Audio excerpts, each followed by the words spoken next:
Bertrand Galichet.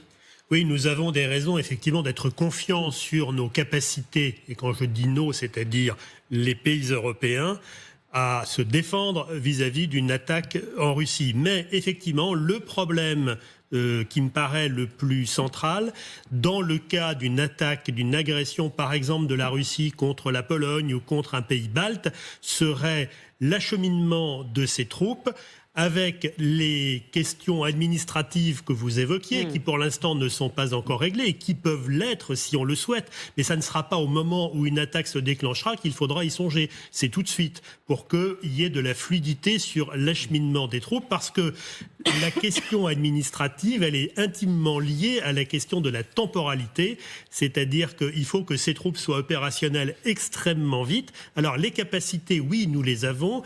L'acheminement, c'est encore une autre histoire. Et pendant ce temps, les Russes, eux, ils ont un programme de préparation aux frontières, par exemple, des pays baltes, de bases militaires, on le sait, on le voit sur les images satellites et par le renseignement.